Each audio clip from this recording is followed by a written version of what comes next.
Good morning, students. I welcome you to the online courses. Myself is Dr. Ana Mujib, Department of Psychology in Madwadi College, Ranchi. Today, I am going to give a lecture related to intelligence, which is exclusively for class 12th. Intelligence is the first chapter. Intelligence जिसे बुद्धि कहते हैं यह 12th का पहला chapter है, first chapter है। इसमें हम लोग देखेंगे कि बुद्धि क्या है, बुद्धि को किस प्रकार हम डिफाइन कर सकते हैं, बुद्धि से संबंधित मनोवैज्ञानिकों ने किस तरह के सिद्धांत दिए हैं, बुद्धि कितने प्रकार का होता है आदि को हम लोग जानने का प्रयास करेंगे। आज हम लोग यह जानने का प्रयास करेंगे कि वास्तव में मनोविज्ञान के आधार पर बुद्धि को किस तरह से परिभाषित या डिफाइन किया जा सकता है। साधारण बोलचाल की भाषा में इंटेलिजेंस का हिंदी अनुवाद बुद्धि होता है। साधारण भाषा में बुद्धि को कई तरह से हम लोग व्यवहार में लाते हैं, जैसे दक्षता, इफिशिएंसी, सूझ, सेंस, शीघ्र सीखना, क्विक लर्निंग, स्मरण करना, टू लर्न आदि। ऑक्सफोर्ड डिक्शनरी के अनुसार भी बुद्धि जानने, नोइंग, समझने, स्मरण करने, to learn,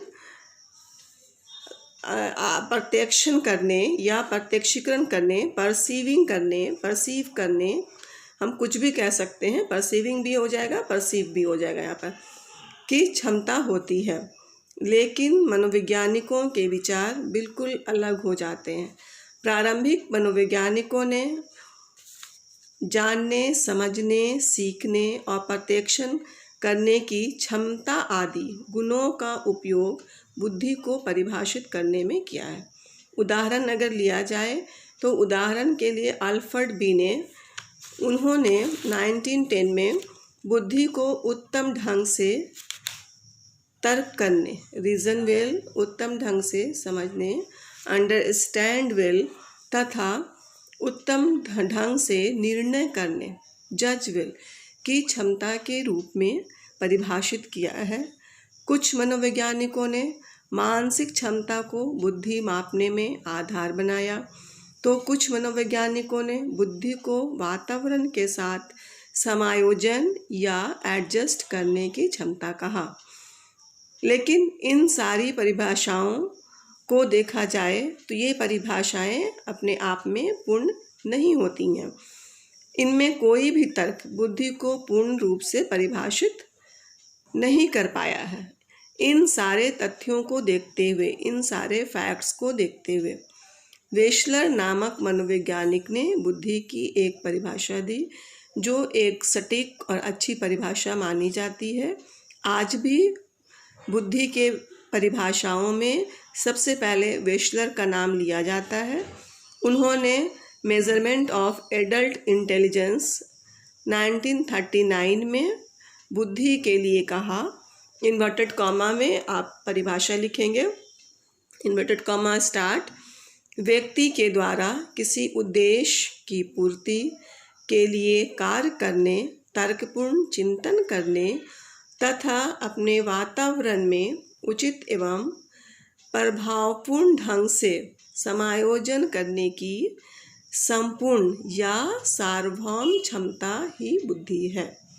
according to inverted comma close पूर्णविराम, according to Wechsler inverted comma start, intelligence is the aggregate or global capacity of the individual to act purposefully, to think rationally and to deal effectively with his environment। इसके अलावा भी कुछ अन्य मनोवैज्ञानिकों ने बुद्धि को परिभाषित करने का प्रयास किया। इनमें नेसर एट अल की परिभाषा भी एक अच्छी परिभाषा मानी जाती है। नेसर एट अल के अनुसार इन्वर्टेड कॉमा, बुद्धि व्यक्ति की जटिल विचारों को समझने, पर्यावरण के साथ प्रभावी ढंग से समायोजन करने, अनुभवों से सीखने, विभिन्न तरह के तर्कना में सम्मिलित होने और चिंता द्वारा बाधाओं को दूर करने की क्षमता होती है। पूर्णविराम, इन्वर्टेड कॉमा क्लोज।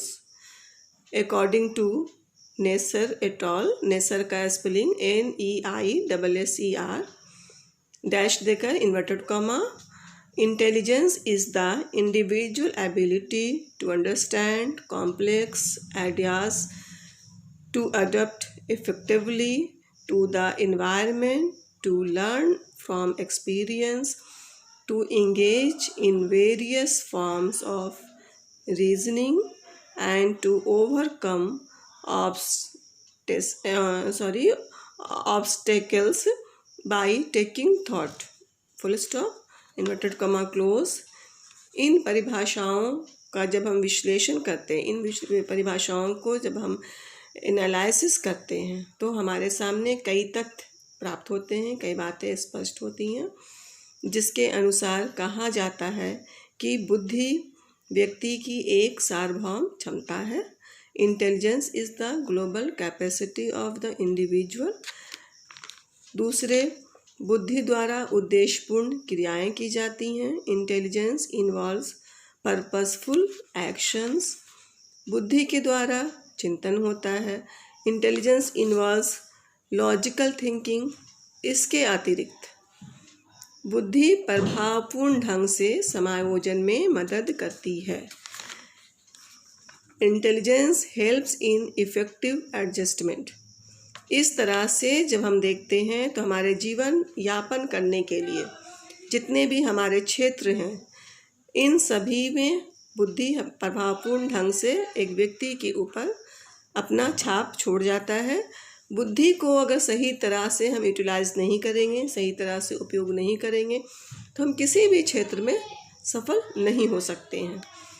सपोज उद्देश्यपूर्ण क्रियाएं, व्यक्ति किसी भी काम को जब करता है तो उसका कुछ न कुछ उद्देश्य होता है।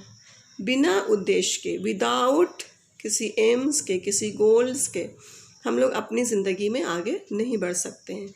इसलिए बुद्धि के लिए उद्देश्यपूर्ण कार्य का होना ज़रूरी है। और किसी भी नई परिस्थिति में जब हम जाते हैं या किसी भी नए काम को हम शुरू करते हैं, तब वहाँ पर बुद्धि का सही उपयोग करके हम जल्द से जल्द शीघ्र ही उस काम को कर लेते हैं।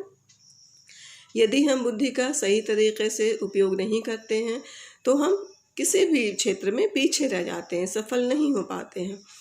इस तरह से निष्कर्ष के रूप में हम कह सकते हैं कि बुद्धि व्यक्ति की कोई एक मानसिक क्षमता नहीं होती। एक मानसिक क्षमता के आधार पे हम बुद्धि को नहीं बता सकते किसी भी व्यक्ति के बारे में। अगर कोई व्यक्ति केवल आर्ट्स में तेज़ है, ड्राइंग अच्छा कर लेता है, उसका कला अच्छा है, तो उसके आधार पे हम उस व्यक्ति को बुद्धिमान नहीं कह सकते हैं। या जो व्यक्ति कला में निपुण नहीं है, वो बहुत कम बना सकता है, ड्राइंग अच्छी नहीं है, उसके आधार पे हम उसको कम बुद्धिमान भी या कम बुद्धि वाला भी नहीं कह सकते। इसलिए किसी एक मानसिक योग्यता के आधार पर हम बुद्धि को डिफाइन नहीं कर सकते। कोई एक मानसिक योग्यता बुद्धि को परखने के लिए, बुद्धि को समझने के लिए सक्षम नहीं है। बुद्धि में कई समान मानसिक क्षमताएं होती हैं, जनरल मेंटल एबिलिटी होती है, जिसके आधार पर समान मानसिक क्षमता कहा जाता है, जिसमें कई मानसिक क्षमताएं सम्मिलित होती हैं, मिली होती हैं। मेंटल एबिलिटीज़ उसमें मिले हुए होते हैं। उसके आधार पर ही हम बुद्धि को परिभाषित कर सकते हैं, बता सकते हैं। इस तरह से हम कह सकते हैं कि बुद्धि किसी भी व्यक्ति में उद्देश्यपूर्ण कार्य करने, तर्कपूर्ण चिंतन करने और समायोजन करने के लिए ज़रूरी सक्षम होता है, सफल बनाता है। किसी भी व्यक्ति के व्यक्तित्व के विकास के लिए बुद्धि प्रभावपूर्ण ढंग से अपना योगदान देता है। इसके साथ ही आज का क्लास इतना ही। बुद्धि क्या है ये आप लोग समझ गए हैं। धन्यवाद।